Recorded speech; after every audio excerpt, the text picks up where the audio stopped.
Magandang araw po sa inyong lahat mga kapaparak at magandang buhay din sa ating mga kababayan saan man sulok ng mundo at lalo sa ating mga OFW dyan at sa mga charity viewers natin at sana nandyan kayo sa mabuting kalagayan sa bawat isa. At sa ngayon po mga kababayan ay patuloy naman tayo dito sa paggawa sa i-house na pinagawa ni Sir Paul sa atin at ngayon lang po si Nelaika nakabalik sa pagtrabaho dito kasi hindi ako nakatrabaho Monday at sa Thursday. At ngayon lang po nakabalik si Nelaika. Samahan niyo ako mga kabayan.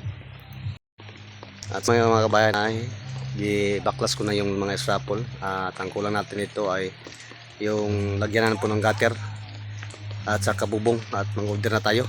At sa kabila naman doon sa yahang tiris ay mayroon na ding tapos na din. Ang kulang bubong pa rin. At pasensya na kayo, ngayon lang po ako naka-update dito sa pinagawa ng Sir Paul dahil po ay ngayon lang po ako nakabalik sa pagtrabaho dito kasi mayroon po akong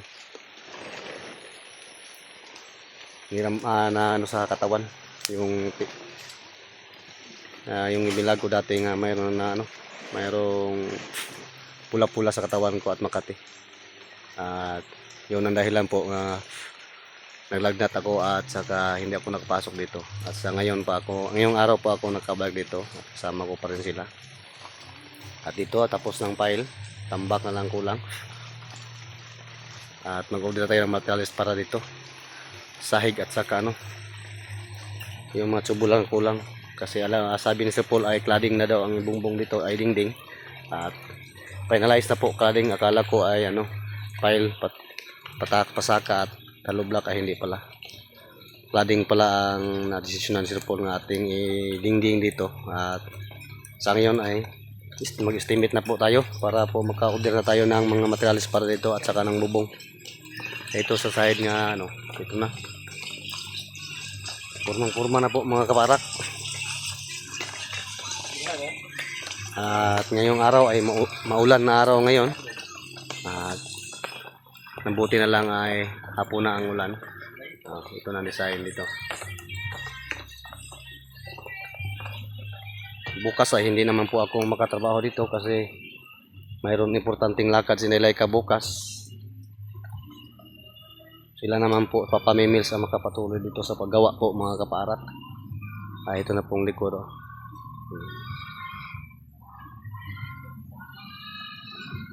Ayun. Ito na, kunting tiis na lang matapos ito mga kababaran. Sana lang tayo yung panahon ay hindi umulan, palagi lang ulan dito. At ang iba namang po trabaho kanina itong isa ay doon muna nagtrabaho sa kabila. Doon may puste na yan. At bukas balikan na bukas at langgalin yung purma nga na nalagay diyan sa poste para po mapaila na po natin upisa bukas yan.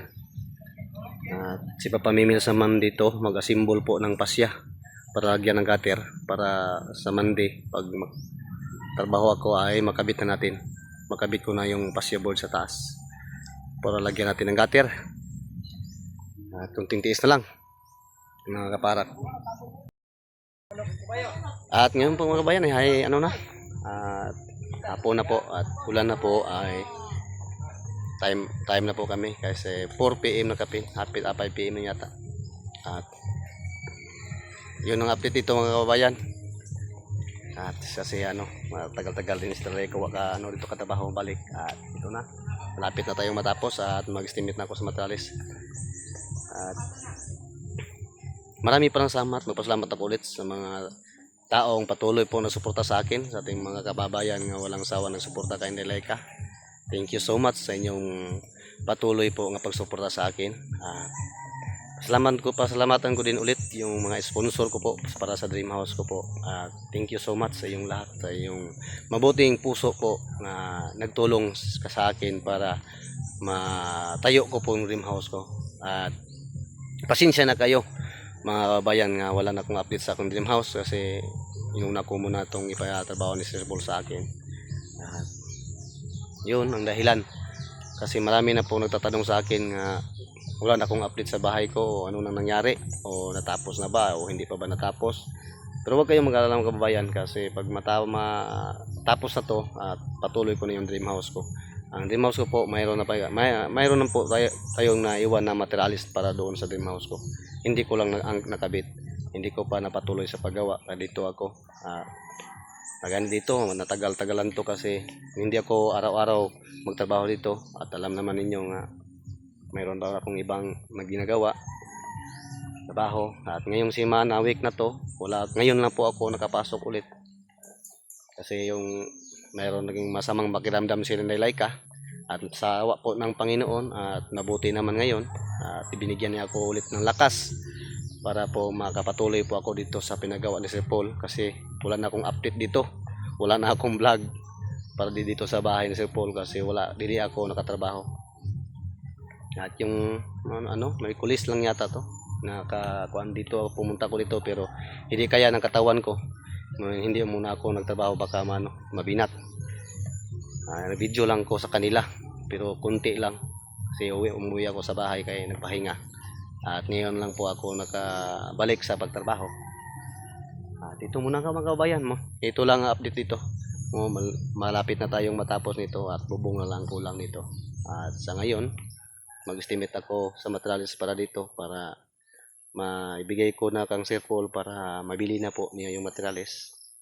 Mahatid dito at umpisa naman natin na maghakot lalo na sa mga kasi po dito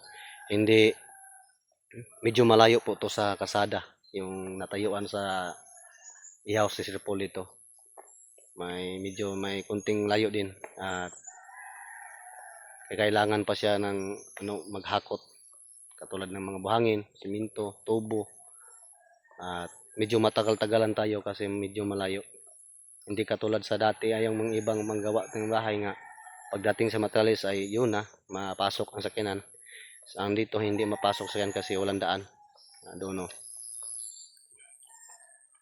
doon bandarang po ang kasada. Malayo dito. Yan diyan kami dadaan. Nagawa kami ng kunting daan diyan para makadaanan lang po ng tao at saka motor. At nagpaalam po kami sa may-ari. At mabuti naman ay pumayag nga diyan kami magdaan para mabilis lang po pagpado dito papunta yung mga matras kasi pag hindi papayag ang may-ari diyan mas malayo na kami magdaan dito na kami dadaan papunta sa bahay ng aking bahay sa gilid at bago pa paliko na po padulong sa kalsada medyo malayo na at okay naman nga pamayag naman ang may-ari yan at diyan na kami nadaan. Nagawa kami ng daan diyan tulay para po makadaan ng motor. Kunti-tiis na lang mga kaparak at maupinsahan natin yung makaumpisa na ta sa pinagawa ni Sir Paul nga treehouse diyan. Pag matapos na namin to, pag hindi pa dumating yung materialis, doon na kami doon na kami mag layout na po sa sa treehouse na diyan para matuloy-tuloy na ang ating trabaho dito. At sa ngayon mga parak ay pauwi na po sa bahay. Lakad-lakad na tayo. Yung steel tip po. At sa muli po mga kaparak at mga kababayan, maraming salamat sa ulit sa inyong lahat sa inyong walang sawang pagsuporta sa akin. At lalo na sa pagsuporta nyo sa buong PB team. At higit sa lahat po mga kaparak sa inyong pagsuporta kang Sir Paul Pugong Mayro. Maraming salamat po sa inyong lahat. And God bless you all. Amping tanan. Bye bye.